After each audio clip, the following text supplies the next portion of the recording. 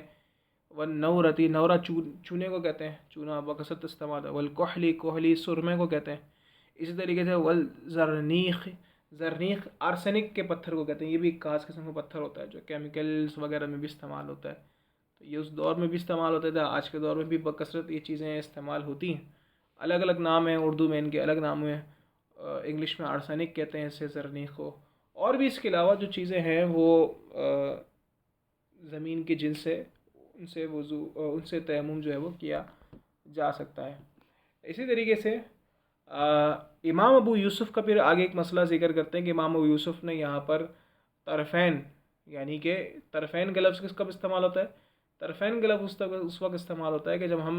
کسی مسئلے میں کہیں کہ امام اعظم ابو حنیفہ اور امام محمد کا یہ موقف ہے، تو یہاں لفظ استعمال ہوتا ہے طرفین، یعنی دو طرف۔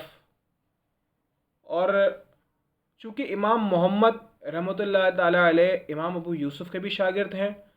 اور امام اعظم کے ڈائریکٹ بھی شاگرد ہیں، تو اسی لیے آپ امام ابو یوسف اور امام ابو حنیفہ پر شیخین کا لفظ کا استعمال ہوتا ہے، اور جب امام ابو حنیفہ اور امام محمد کا ایک ساتھ استعمال ہوگا تو آپ پر طرفین کا لفظ استعمال ہوتا ہے۔ یہاں پر خاص اس مسئلے میں امام ابو یوسف الگ ہیں، تو اسی لیے ڈائریکٹ صرف آپ کا نام ذکر ہوا، وقال آپ کی کنیت ذکر ہوئی، وقال ابو یوسف رحمہ اللہ، امام ابو یوسف فرماتے ہیں لا يجوز الا بالتراب والرمل خاصۃ، کہ جو زمین ہے جسے کو سوائل میں نے کہا تھا آپ کو، یعنی نرم مٹی یا جو سوکھی مٹی ہے، اس سے ہی خاص صرف جو ہے وہ تیمم کیا جا سکتا ہے، باقی اس کے علاوہ آپ منع فرماتے ہیں دوسری چیزوں سے تیمم کرنے کو۔ یہ آپ کا موقف ہے۔ بہرحال فتویٰ جو ہے وہ امام اعظم اور امام محمد رحمہ اللہ اجمعین کے قول پر ہی ہے۔ اور آگے صاحب قدری رحمۃ اللہ علیہ فرماتے ہیں والنیت فرض فی التیمم ومستحب فی الوضوء، نیت جو ہے آپ فرماتے ہیں کہ فرض ہے تیمم میں اور مستحب ہے وضو میں۔ دیکھیں تیمم جب ہم پڑھتے ہیں تو تیمم کے سبق کے اندر تیمم کی 3 جو ہے وہ فرض ذکر کیے جاتے ہیں، ان میں سے جو آسان کتابیں ہوتی ہیں طہارت کی ان میں 3 ہی فرض لکھے ہوتے ہیں۔ ایک فرض لکھا ہوتا ہے نیت، دوسرا فرض لکھا ہوتا ہے چہرے کا مسح، اور تیسرا فرض لکھا ہوتا ہے ہاتھوں کا مسح۔ وہ اسی طریقے سے، لیکن وہ طریقہ کار کے مطابق کہ اس پہ پہلے 2 ضربیں لگانی ہیں۔ اگر ہم 3 سٹیپس میں اگر ڈیوائڈ کرتے ہیں تو وہ 3 سٹیپس یہ بنتے ہیں کہ پہلا سٹیپ نیت ہے، دوسرا چہرے کا مسح ہے، تیسرا جو ہے وہ ہاتھوں کا مسح ہے پاک مٹی سے۔ تو اسی طریقے سے جو یہ کتابیں ہوتی ہیں، فقہی کتابیں ہوتی ہیں، ان کا اسلوب، ان کا طریقہ کار الگ ہوتا ہے لکھنے کا، تو اسی لیے دیکھیں آپ رحمۃ اللہ علیہ نے بعد میں نیت کا ذکر کیا، پہلے ساری چیزیں سمجھانے کے بعد۔ تو یہی فائدہ ہوتا ہے کہ جب ہم عربی کتب سے پڑھتے ہیں تو ہمیں بزرگوں کا جو اسلوب ہوتا ہے، ان کے لکھنے کا طریقہ ہوتا ہے، وہ بھی ہمیں پتہ چلتا ہے کہ انہوں نے کن چیزوں کو کن کیٹیگرائزیشن کے اندر کس طرح کی تقسیم کی ہے۔ اپنی سہولت کے مطابق چیزوں کو علماء کرام جو ہے وہ ہمارے سامنے اردو کتابوں میں یا انگریزی کتابوں میں یا چھوٹے چھوٹے رسائل کے اندر تقسیم تو کرتے ہیں چیزوں کو، لیکن جو بڑے بزرگ ہوتے ہیں یا پہلے کی فقہی کتابیں ہوتی ہے تو ان کی بعض دفعہ بعض چیزوں میں جو چیزوں کو تقسیم کرنے کا انداز ہوتا ہے وہ تھوڑا سا مختلف ہوتا ہے، اور جب ہم عربی کتابیں پڑھتے ہیں تو ہمیں یہ برکت بھی حاصل ہو جاتی ہے کہ ہم ان چیزوں کو بھی سمجھ جاتے ہیں الحمدللہ۔ تو آپ رحمۃ اللہ علیہ نے پھر فرمایا کہ نیت جو ہے وہ فرض ہے تیمم میں اور مستحب ہے وضو میں۔ اب نیکسٹ ویڈیو میں انشاءاللہ ہم جو تیمم کو توڑنے والے اسباب ہیں وہ ان کا جو بیان ہے وہ انشاءاللہ پڑھیں گے۔ یہ ویڈیو کافی لمبی ہو گئی، اس میں کچھ ضروری باتیں تھیں، میں نے سوچا تھا کہ جو تیمم کے توڑنے کے اسباب ہیں وہ بھی اس ویڈیو میں کور ہو جائیں، لیکن چونکہ ویڈیو کافی لمبی ہو گئی ہے تو اس لیے ویڈیو کو اینڈ کرتے ہیں۔ انشاءاللہ آپ سے نیکسٹ ویڈیو میں ملاقات ہوگی، جب تک اپنا ضرور خیال رکھیے گا، اور جو پرانی ویڈیوز ہیں ان کو دہراتے رہیں، کیونکہ ایسا ہوتا ہے کہ ہم جب